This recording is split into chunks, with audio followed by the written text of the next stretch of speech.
ദൈവനാമത്തിന് മഹത്വമുണ്ടാകട്ടെ. എല്ലാ പ്രിയപ്പെട്ടവർക്കും കർത്താവായ യേശു ക്രിസ്തുവിന്റെ നാമത്തിൽ എൻ്റെ സ്നേഹവന്ദനം. ആലപ്പുഴ പത്തനംതിട്ട സെക്ഷന്റെ യൂട്യൂബ് ചാനലിലൂടെ ഒരു പ്രത്യേക പ്രോഗ്രാം ഞങ്ങൾ ചില ആഴ്ചകളായി ചെയ്തു വരികയാണ്. വേദപുസ്തകത്തിലുടനീളം ധാരാളം വിശ്വാസവീരന്മാരുടെ കഥകൾ നാം കാണുന്നുണ്ട്. നാം അത് പലരോടും പങ്കുവയ്ക്കാറുണ്ട്, പലരോടും അതേക്കുറിച്ച് പറയാറുണ്ട്.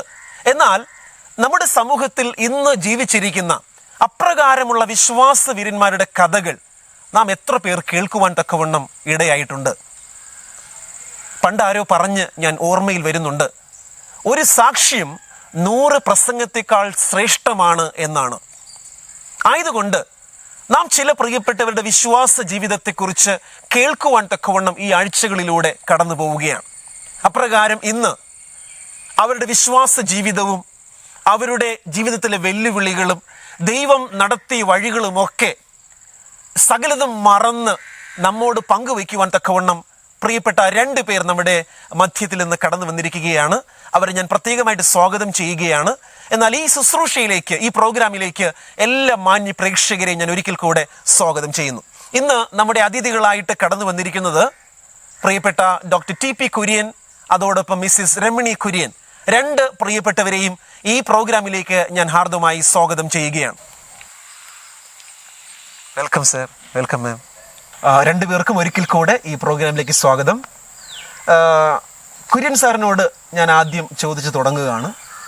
സാർ ഈ വിശ്വാസ ജീവിതത്തിലേക്ക് എപ്പോഴാണ് കടന്നു വരുന്നത്? ഞാൻ ആദ്യമായിട്ട് കോട്ടയം ടൗണിൽ ഒരു എഫേർട്ട് മീറ്റിംഗ് അറ്റൻഡ് ചെയ്യുന്നതിൻ്റെ നോട്ടീസ് കണ്ടു. അപ്പോൾ അത് കണ്ടപ്പോൾ മീറ്റിംഗ് സാധാരണ കോട്ടയത്ത് പല മീറ്റിങ്ങുകൾ നടക്കാറുണ്ട്. സാർ ഏത് വിശ്വാസ കുടുംബത്തിൽ ജീവിച്ച വ്യക്തിയാണ്? ഞാൻ ഒരു കത്തോലിക്ക സമുദായത്തിൽ ജനിച്ച് വളർന്ന ഒരു വ്യക്തിയാണ്. എൻ്റെ വല്യപ്പൻ മുതൽ ഞങ്ങൾ കത്തോലിക്കരാണ്, ജ്ഞാനായ കത്തോലിക്കരെന്ന് എടുത്തു പറയാൻ സാധിക്കും. കോട്ടയത്ത് ഏത് ഭാഗത്താണ്? കോട്ടയം ടൗണ് മനോരമയോട് ചേർന്ന് ഉള്ള BCM കോളേജിൻ്റെ മുൻപിലുള്ള പള്ളിയായിരുന്നു ഞങ്ങൾ അറ്റൻഡ് ചെയ്തുകൊണ്ടിരുന്നതായ കത്തോലിക്ക പള്ളി. അവിടെ അങ്ങനെ ഇരിക്കവെയാണ് ഇങ്ങനൊരു സുവിശേഷ മീറ്റിങ്ങുകൾ പലതും കോട്ടയത്ത് നടക്കാറുണ്ട്. അതിനൊക്കെയും ഞാൻ പോകാറുണ്ട്. എന്നാൽ ഇങ്ങനെ ഒരു മീറ്റിംഗ് കണ്ടപ്പോൾ അതെന്താണ് എന്നുള്ളതായ ജിജ്ഞാസയോടുകൂടി അവിടെ ആദ്യമായിട്ട് പോയത്. അതേത് ഉദ്ദേശം, ഏത് വർഷം? 1968 കാലയളവിലാണ്. അവിടെ പാസ്റ്റർമാരായ pastor John B Thomas, pastor MA James, pastor PS Johnson ആദിയായ പ്രാസംഗന്മാരുണ്ടായിരുന്നു. ആ സമയത്ത് സാറിന്റെ പ്രായം? ഞാൻ 10ാം ക്ലാസ് പരീക്ഷ പാസ്സായതിനു ശേഷം ഉള്ള ഒരു കാലയളവാണ്. മേബി 16 അല്ലെങ്കിൽ 17 വയസ്സായിരിക്കണം. ഓക്കെ.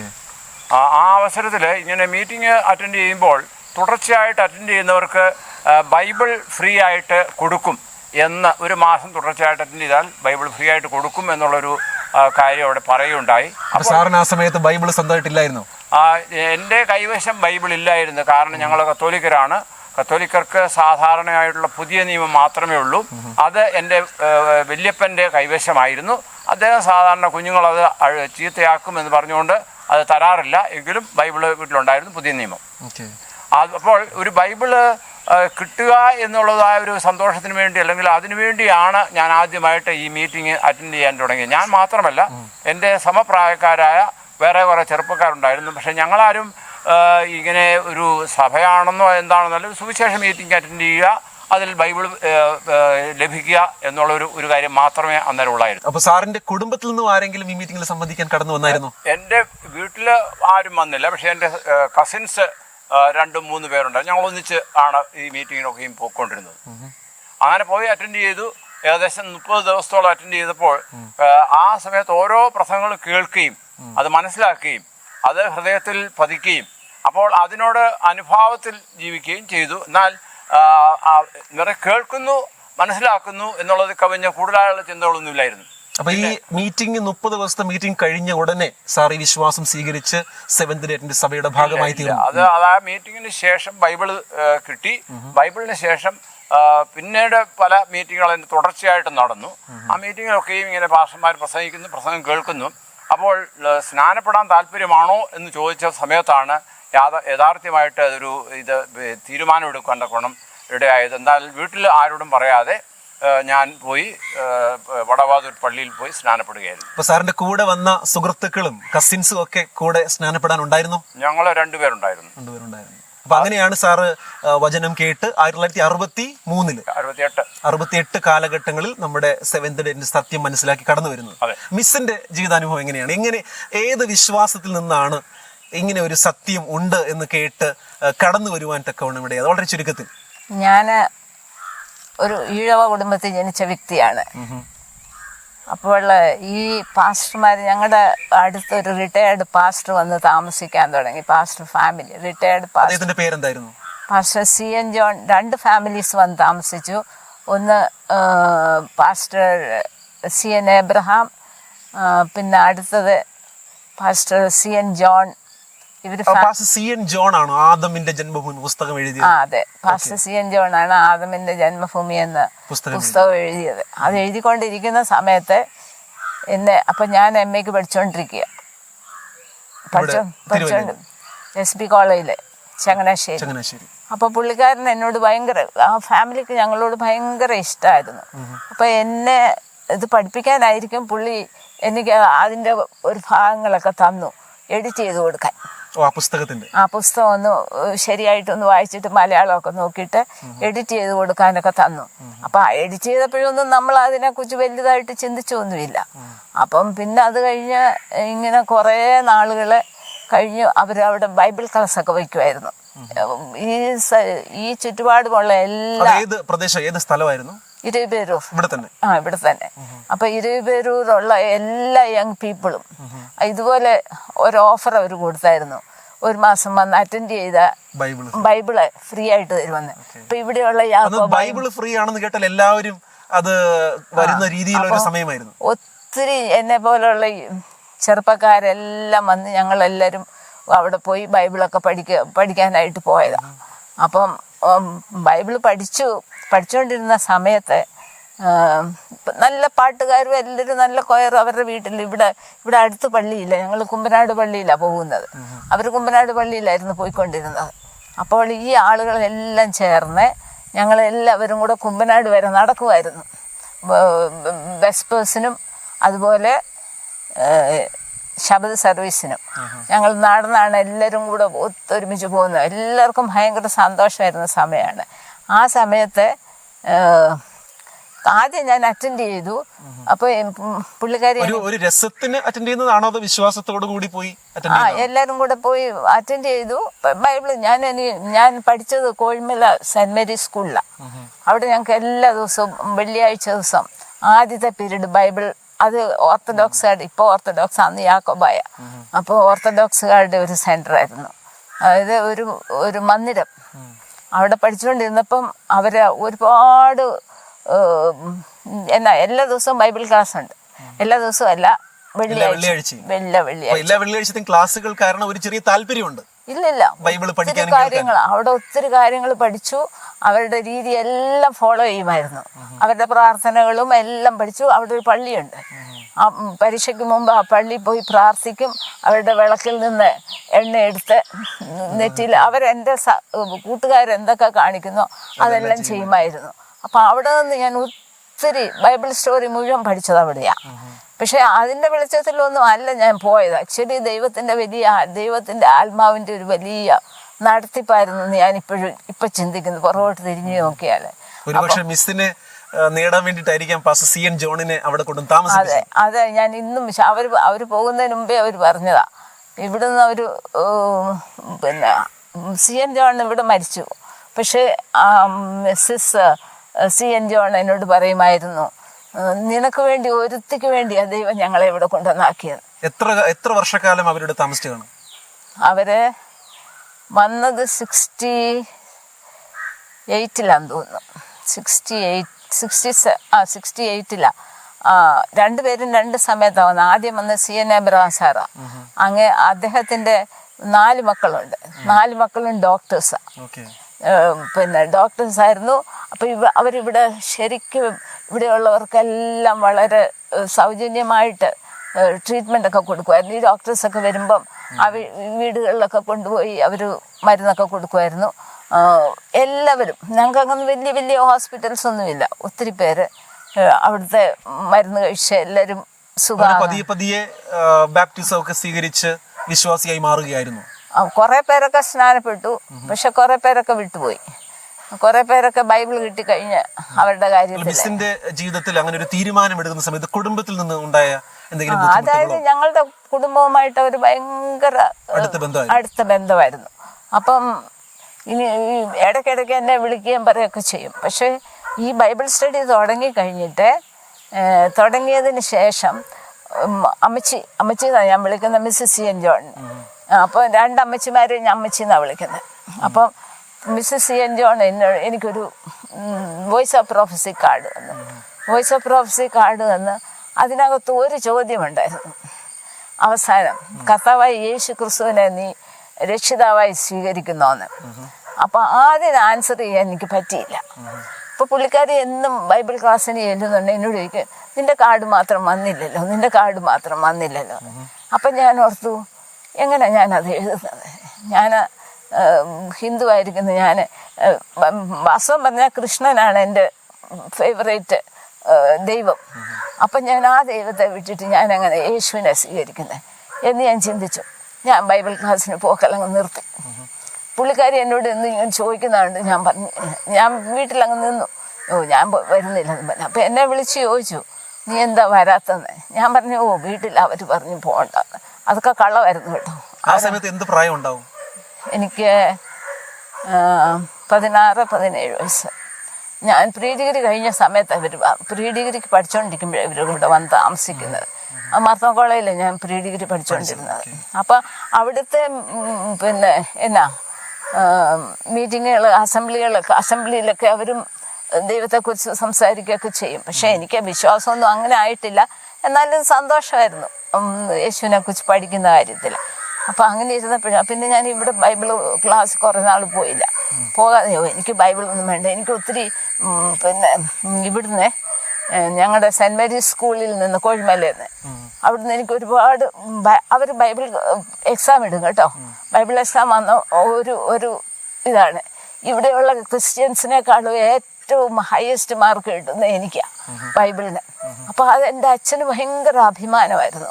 ഞാൻ പ്രോഗ്രസ് റിപ്പോർട്ടൊക്കെ കൊണ്ടുവരുമ്പോൾ അത് നോക്കിയിട്ട് പറയും, കണ്ടില്ലേ നിങ്ങളുടെ മക്കളെ, കൂട്ടുകാരോടൊക്കെ പറയും. എൻ്റെ അച്ഛനൊരു കടയൊക്കെ ഉണ്ടായിരുന്നു, ആ കടയിൽ ആൾക്കാരൊക്കെ വരുമായിരുന്നു. അപ്പം അവിടെ വരുന്ന നിങ്ങളുടെ മക്കളെക്കാളും ഒക്കെ കൂടുതൽ എൻ്റെ മോളാണ് വാങ്ങിച്ചുകൊണ്ട് വരുന്നത്. അപ്പം എല്ലാത്തിനും എനിക്ക് ഫസ്റ്റ് റാങ്ക് ഉണ്ട്.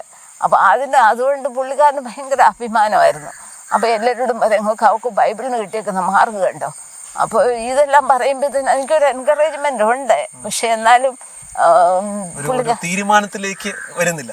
തീരുമാനത്തിലേക്ക് വന്നു. അത് ഇവിടുത്തെ അത് കഴിഞ്ഞ് എൻ്റെ അച്ഛൻ മരിച്ചു.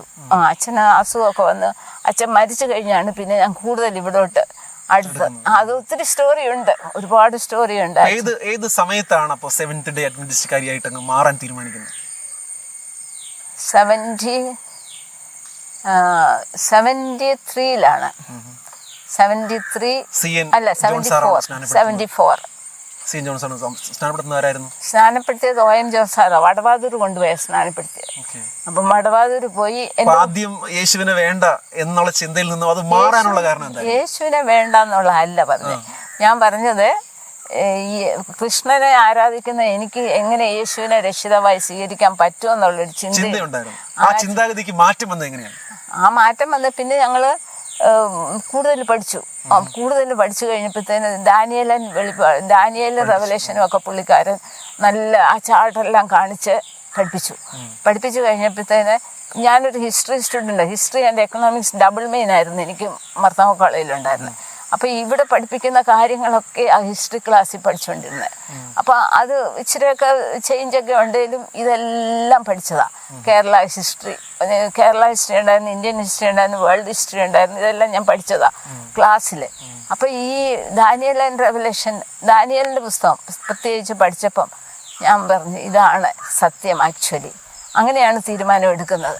ഞാൻ തീരുമാനം എടുക്കുന്ന സമയത്ത് കുടുംബത്തിൽ നിന്നും വലിയ പ്രശ്നങ്ങളൊന്നും ഇല്ലായിരുന്നു. കാരണം പിന്നെ ഞങ്ങളുടെ അമ്മ, അപ്പം അച്ഛൻ മരിച്ചെന്ന് ഞാൻ പറഞ്ഞു. അച്ഛൻ മരിച്ചു കഴിഞ്ഞാൽ ഞാൻ അച്ഛൻ 1973 അച്ഛൻ മരിച്ചത്. അപ്പോൾ അത് കഴിഞ്ഞപ്പോഴത്തേനാണ് പിന്നെ ഞങ്ങളുമായിട്ട് ഭയങ്കര അടുപ്പമായിരുന്നു അമ്മച്ചി അപ്പച്ചനും. ഞങ്ങളുടെ വീട്ടിൽ എന്താവശ്യമുണ്ടെങ്കിലും രഹസ്യമായിട്ടാണോ അതോ പരസ്യമായിട്ട് സ്നാനപ്പെടുന്നത്? എല്ലാവരും അറിഞ്ഞുകൊണ്ട് തന്നെ പോയി സ്നാനപ്പെടുകയായിരുന്നു? എല്ലാവരും അറിഞ്ഞിട്ടാണ് സ്നാനപ്പെട്ടത്.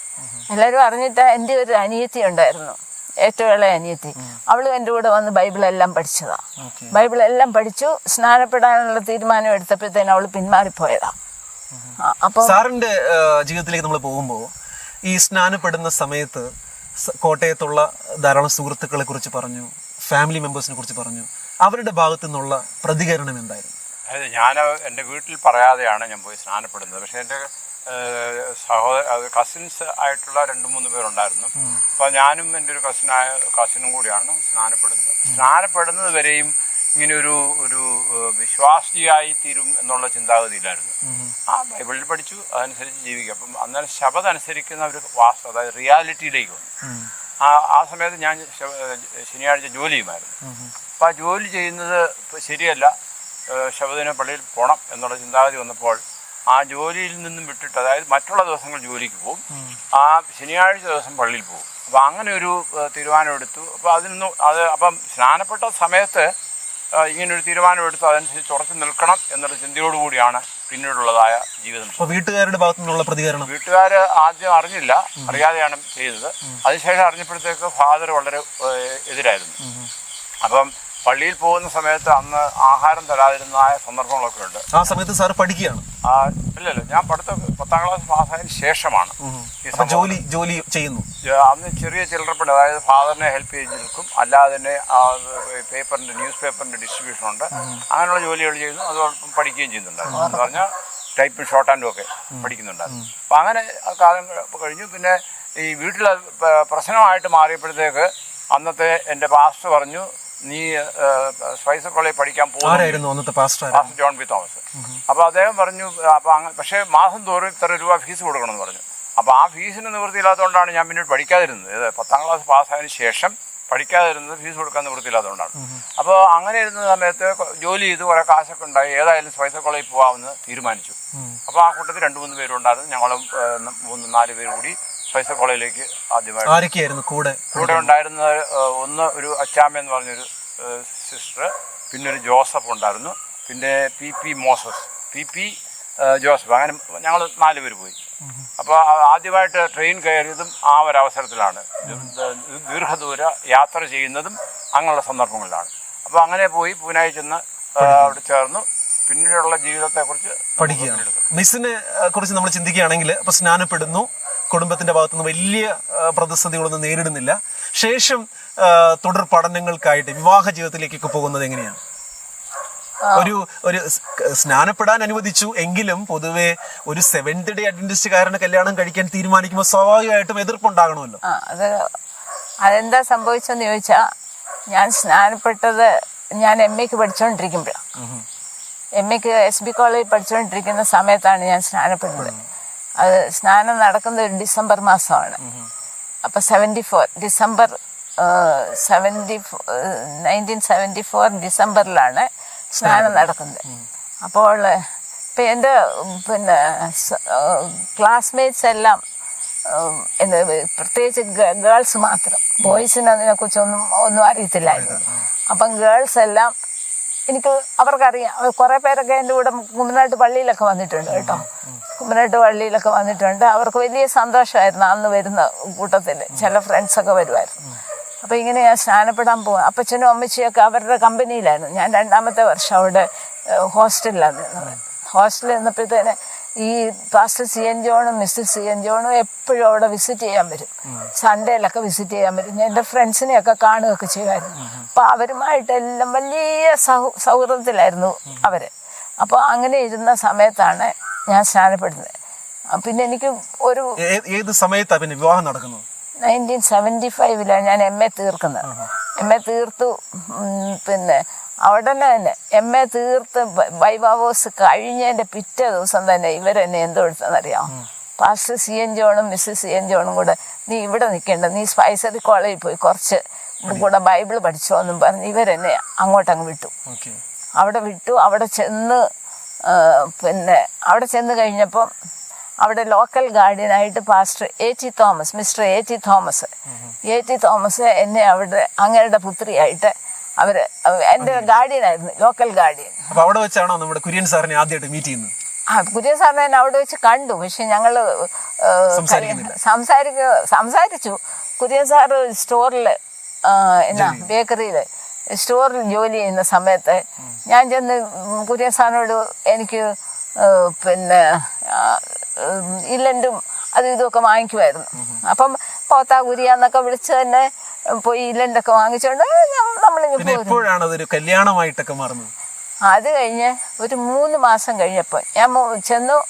3 മാസം കഴിഞ്ഞപ്പോൾ അന്ന് പാസ്റ്റർ M.A. ജെയിംസ് ആണ് സൗത്ത് കേരളത്തിൻ്റെ പ്രസിഡന്റ്. അപ്പോൾ അങ്ങയുടെ നിന്നൊരു ലെറ്റർ വന്നു. പിന്നെ മാവേലിക്കര സ്കൂളിൻ്റെ ചാർജ് എടുക്കാനായിട്ട് എന്നെ വിളിച്ചു. ഇപ്പം 22 വയസ്സേ ഉള്ളൂ എനിക്ക്. ആ സമയത്ത് MA ഡിഗ്രി കംപ്ലീറ്റ് ചെയ്തിട്ടുണ്ട്. MA ഡിഗ്രി കംപ്ലീറ്റ് ചെയ്തിട്ടുണ്ട്. അപ്പം അദ്ദേഹം എന്നെ എനിക്ക് ടെലഗ്രാം അടിച്ചു. പിന്നെ അപ്പം ഞാൻ A.T. തോമസ് സാറിനോട് കൺസൾട്ട് ചെയ്തു. അപ്പോൾ അവർ നമ്മളെ കൊണ്ടുപോയി പിന്നെ റെയിൽവേ സ്റ്റേഷനിൽ കൊണ്ടുപോയി ട്രെയിനെല്ലാം കയറ്റി വിട്ടു. അപ്പം അതിനുശേഷം ഞങ്ങൾ നാട്ടിൽ വന്നു. കേരളത്തിൽ ആദ്യമായിട്ട് വന്ന് ചാർജ് എടുക്കുന്നത് മാവേലിക്കര സ്കൂളിലാണ് പ്രിൻസിപ്പളായിട്ട്. അല്ല, അതിന്റെ ഹെഡ് മിസ്ട്രസ് എന്നാണ് പറയുന്നത്. ഹെഡായിട്ട് വന്ന് ചാർജ് എടുത്തു. അന്ന് പാസ്റ്റർ P.A. തോമസ് ഇവിടെ കുറ്റപ്പുഴ സ്കൂളിലെ പ്രിൻസിപ്പാളാണ്. അപ്പോൾ അദ്ദേഹമാണ് എന്നെ കൊണ്ടുപോയി കുറ്റപ്പുഴ സ്കൂളിൽ നിന്ന് അദ്ദേഹം എന്നെ മാവേലിക്കര കൊണ്ടുപോയി അവിടെ ഇൻസ്റ്റാൾ ചെയ്തതെല്ലാം പാസ്റ്റർ P.A. തോമസ് ആണ്. സാറിന് സ്പൈസർ കോളേജിൽ പഠിക്കുന്നു. അത് പൂർത്തിയാക്കുന്ന സമയത്ത് സാർ പിന്നെ എവിടേക്കാണ് പോകുന്നത്? സ്പൈസർ കോളേജ് പൂർത്തിയാക്കിയതിന് ശേഷം പിന്നെ അവിടെ എന്താ വാസ്തവത്തിൽ സാർ പഠിക്കുന്നത്? തിയോളജി പഠിച്ചു. ഗ്രാജുവേറ്റ് ചെയ്തതിന് ശേഷം എന്താ ചെയ്യുന്നത്, തുടർന്ന് പഠിച്ചാൽ കൊള്ളാവുന്ന ആഗ്രഹമുണ്ട്. അപ്പോൾ അതിനുവേണ്ടിയുള്ള പരിശ്രമത്തിൽ പക്ഷേ അതിന് ഫൈനാൻഷ്യലായിട്ടുള്ള സപ്പോർട്ട് ഇല്ലായിരുന്നു. അപ്പോൾ എന്താ ചെയ്യുക, അങ്ങനെ ഇരുന്ന സമയത്താണ് അന്ന് ഫോർത്ത് പ്ലാൻ ഒക്കെ ഉണ്ടായിരുന്നില്ലേ? ഫോർത്ത് പ്ലാൻ MA പഠിക്കുന്ന യൂണിവേഴ്സിറ്റിയിൽ. അപ്പോൾ അതുകൊണ്ട് അങ്ങനെ ഒരു സാഹചര്യത്തിൽ ലെറ്റർ വന്നു, ഇവിടുന്ന് ഡിവിഷനിൽ നിന്ന് ലെറ്റർ വന്നു, you are appointed as A pastor of north Kerala section എന്ന് പറഞ്ഞുകൊണ്ട്. അപ്പം നോർത്ത് കേരള സെക്ഷനിലേക്ക് പോകാൻ തക്കൊണ്ട് തീരുമാനിച്ചു. അങ്ങനെ ഞാൻ നോർത്ത് കേരളത്തിൽ വന്നു. നോർത്ത് കേരളത്തിൽ വന്ന സമയത്ത് എന്നെ അസൈൻ ചെയ്തത് അന്ന് മുണ്ടൂർ എന്ന് പറഞ്ഞ സ്ഥലത്ത്, അതായത് പാലക്കാടിനടുത്ത് മുണ്ടൂരിനടുത്ത് അവിടെ ഒരു പാസ്റ്റർ OM ജോർജ് ഒരു മീറ്റിംഗ് നടക്കുന്നു. അതിന് ഹെൽപ്പ് ചെയ്യാനായിട്ടാണ് എന്നെ അയക്കുന്നത്. അപ്പോൾ അവിടെ ഞാൻ ആ സമയത്ത് ആരായിരുന്നു പ്രസിഡന്റ്? ആ സമയത്ത് പാസ്റ്റർ കെ പി ഫിലിപ്പ് പ്രസിഡന്റും T.I. ഫ്രാൻസിസ് സെക്രട്ടറിയാണ്. അപ്പോൾ അങ്ങനെ ഞാൻ അവിടെ പോയി ചേർന്നു. ആ കൂട്ടത്തിൽ 2-3 പേര്, പാസ്റ്റർ KP ബേബി, പിന്നെ വേറെ ഒരു ജോസഫ്, VG വർഗീസ്, ഇനി 4 വേറെ ബ്രദേഴ്സ് ഉണ്ടായിരുന്നു. എല്ലാവരും കൂടിയാണ് മുണ്ടൂർ മീറ്റിങ്ങിന് സഹായിക്കാൻ ഏർപ്പെടുത്തി. ഞങ്ങളവിടെ പോയി മീറ്റിംഗ് തുടർന്നു. ആ അവസരത്തിൽ ആണ് ഇങ്ങനെ ഒരു പ്രപ്പോസൽ വന്നത്. അതായത് പാസ്റ്റർ PT ജെയ്ക്ക് ഒരു ലെറ്റർ എഴുതി, ഇങ്ങനെ ഒരു വ്യക്തിയുണ്ട്, താല്പര്യമുണ്ടോന്ന് ചോദിച്ചു. അപ്പോൾ ആ സമയത്ത് ഞാൻ താല്പര്യം കാണിച്ചു. അങ്ങനെ സാറിന് അറിയാമായിരുന്നു നേരത്തെ? സ്പൈസർ വെച്ച് അറിയാമായിരുന്നു. അല്ലാതെ അങ്ങനെ ഈ ഇന്റിമേറ്റ് റിലേഷൻഷിപ്പ് രണ്ടുപേരുടെയും കുടുംബത്തിലെ മറ്റ് അംഗങ്ങളൊക്കെ ആ കല്യാണത്തോട് യോജിപ്പ് എത്തിയോ? ഇല്ല, അതിപ്പം ഞാൻ ജോലി ലഭിച്ചതിന് ശേഷം പിന്നെ എൻ്റെ സ്വന്തം ഇഷ്ടമാണ്. അപ്പനോടൊക്കെ പറഞ്ഞെങ്കിലും അവർക്കാർക്കും വലിയ താല്പര്യമില്ലായിരുന്നു. നല്ല കല്യാണത്തിന് എല്ലാവരും വന്നിരുന്നു. പിന്നെ ഒരു അറേഞ്ച് മാരേജ് ആണ്, അല്ലാതെ ലവ് മാരേജ് അല്ല. കല്യാണം എവിടെ വെച്ചായിരുന്നു? കല്യാണം നടന്നത് കുറ്റപ്പുഴ ചർച്ചിൽ വെച്ചായിരുന്നു. കുറ്റപ്പുഴ ചർച്ചിൽ നിന്ന് നടന്നു. അപ്പൊ രണ്ടുപേരുടെയും കുടുംബാംഗങ്ങളൊക്കെ സംബന്ധിച്ചു. അതെ, ഈ രണ്ടുപേരും ജോലിക്കാരാണ്. പിന്നെ അവരുടെ ഞങ്ങളുടെ സ്വന്തം കാലം നിൽക്കുന്നതാണ്. അങ്ങനെ ഒരു പൊസിഷൻ ഒന്നും വന്നില്ല. കല്യാണം കഴിഞ്ഞു. അത് ഏത് വർഷമാണ് കല്യാണം? 1976 ഡിസംബർ 23 കല്യാണം കഴിഞ്ഞു. പിന്നെ ഞാൻ തിരിച്ച് പാലക്കാടിന് പോയി. അവിടെ ചെന്ന് പാസ്റ്റർ KP ഫിലിപ്പുമായിട്ട് സംസാരിച്ചു. അപ്പോൾ അദ്ദേഹം പറഞ്ഞു, പ്രസിഡന്റ് പറഞ്ഞു, ഒന്നുകിൽ കുര്യൻ ഇവിടെ താമസിക്കണം, അല്ലെങ്കിൽ മാവേലിക്കര പോകണം. അപ്പോൾ എന്താ ചോയ്സ് എന്ന് ചോദിച്ചു. അപ്പോൾ ഞാൻ പറഞ്ഞു, ഇവിടെ സ്കൂളിൽ എൻ്റെ വൈഫ് അവിടെ ആയിട്ട് ജോലി ചെയ്യുക. അപ്പോൾ അതോടുകൂടി മാവേലിക്കരയ്ക്ക് പോകാൻ തീരുമാനിച്ചു. അങ്ങനെ എന്നെ മാവേലിക്കര പള്ളിയിലെ ചാർജായിട്ട്, മാവേലിക്കര പള്ളിയില്ല, ടാരമ്പലം, കല്ലുമല, കുറത്തിയാട്, ഈ 3 പള്ളിയുടെ ചാർജ് തന്ന് ഞാൻ അവിടെ പാസ്സായിട്ട് ജോലിക്ക് കയറി. അങ്ങനെ ഒരുമിച്ച് രണ്ടുപേരും ഇങ്ങോട്ട് വരുന്നു. അതെ, ഇങ്ങോട്ട് വരുന്നു. ഓക്കെ. അപ്പൊ അതിന് ശേഷമുള്ള ഈ വർക്ക് എക്സ്പീരിയൻസ് എന്തൊക്കെയാണ്? വർക്ക് എക്സ്പീരിയൻസ് പറയുകയാണെങ്കിൽ ആ സമയത്ത് രമണി BEd പഠിക്കാൻ പോയി, പീറ്റ് മെമ്മോറിയലിൽ പഠിച്ചതിന് ശേഷം പഠിച്ചു. അപ്പം പഠിക്കാൻ പോകുന്ന ഒറ്റയ്ക്കാണോ? അല്ല, പുള്ളിക്കാരത്തി ഞാനവിടെ പാസ്റ്റർ വന്നു പോയി അതായത് അടുത്ത് പീറ്റ് മെമ്മോറിയൽ എന്ന് പറഞ്ഞ സ്കൂളിൻ്റെ അടുത്താണ്. അപ്പോൾ അവിടെ പോയി ആ ഒരു വർഷം കൂടി അങ്ങനെ ഞങ്ങൾ അവിടെ താമസിച്ചു. അതിനുശേഷം ഞങ്ങൾക്ക് സ്ഥലം മാറ്റം ഉണ്ടായി. ട്രിവാൻഡ്രത്തിന് പോയി. അവിടെ 3 പള്ളിയുടെ ചാർജ് ഉണ്ടായിരുന്നു. അതായത് പൂജപ്പുര, കല്ലുമല അല്ല തിരുമല, പൂജപ്പുര, പിന്നെ കുന്നപ്പുഴ, മയിലാടി. അപ്പൊ ആ സമയത്ത് മാവേലിക്കര സ്കൂളിന്റെ ചാർജ് ഉണ്ടോ മിസ്സിന്? സ്കൂളിന്റെ ചാർജ് വിട്ടില്ല. BEdന് പോയല്ലോ.